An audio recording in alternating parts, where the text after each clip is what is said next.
told you to stay off this set and never come back. I love that. I want you to do this right. You either do it right or you get off the set. You hear me? Get this together.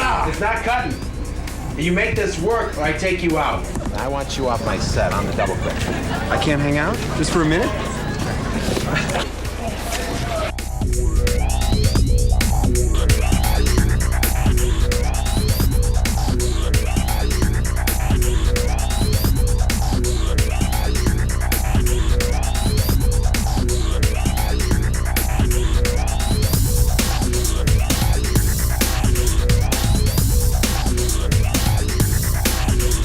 Sam, he's a character. I've heard the stories about how he's been a fan since he's a kid. Spider-Man is history. This movie will make history. It's a classic from the get-go.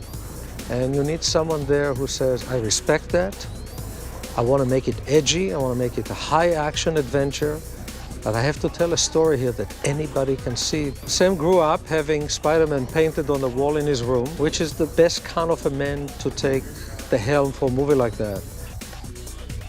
What Sam's good is rooting all the fantastical elements with a reality, which is sort of conventional wisdom, but I felt that all the time, that he always would start out with a very down-to-earth concept and then kind of spin off on that.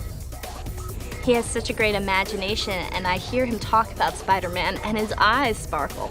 So I think that he just, had such a knowledge and such a love for it, and it really comes through. He's warm and kind, and a lot of directors, you feel as if they're standing over you with a big stick or something, but he couldn't be sweeter and more fun to work with. He's got a tremendous visual sense. He's a great visual storyteller and kind of has a great sense of how, movies, the unique thing about movies is how the pieces are put together. So he has a great sense of how to build a sequence from an action standpoint, but it always comes back to, is it good storytelling?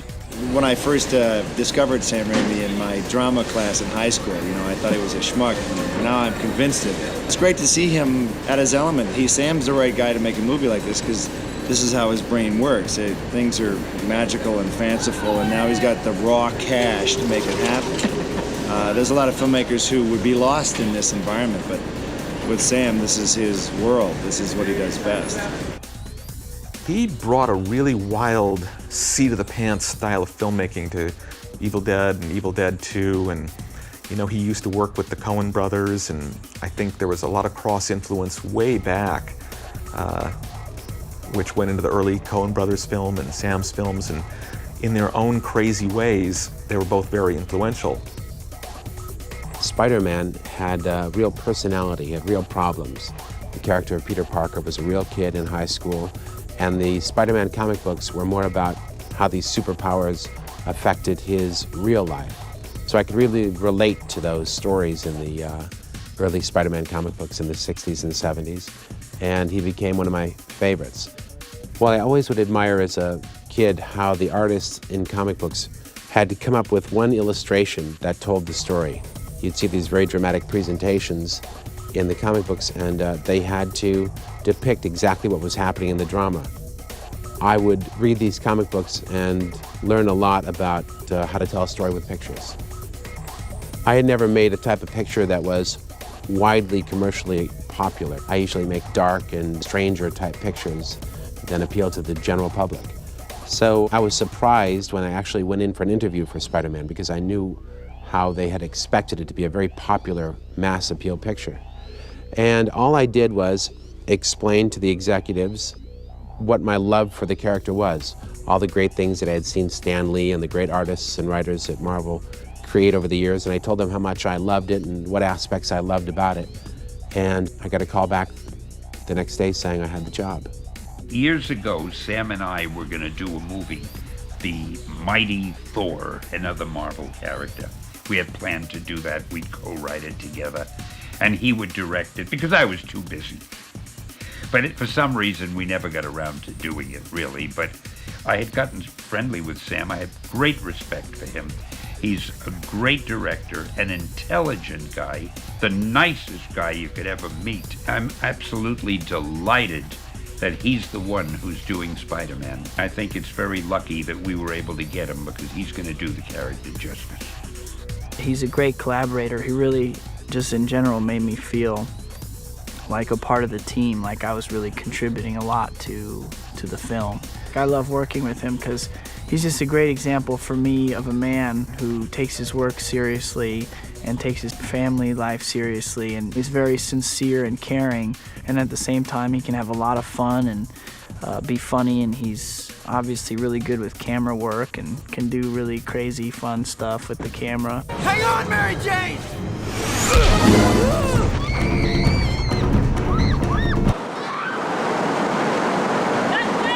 Kirsten, I forget, did you want the movie to be good or bad?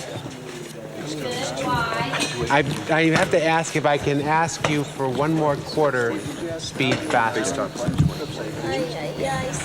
He's so intelligent, so funny on set, and just makes it like a really calm atmosphere where this set could be like, you know, everybody's stressing out, because everybody's stressed out around him, and he just keeps everybody calm and like good-natured, and he's a you know, a good role model.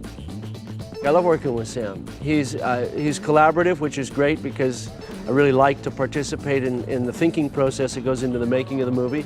And he understands what it is that he wants in terms of the action of the character, the personality of the character's motion, the personality of the character's presentation, and the graphic quality of the film. I've never learned so much making a picture as I made this one. There were so many aspects of filmmaking that I had learned over the last 20 years that I had to draw upon to make this particular picture. Even though it's a small story of a young boy that learns what it is to be a responsible young man, its canvas is very large.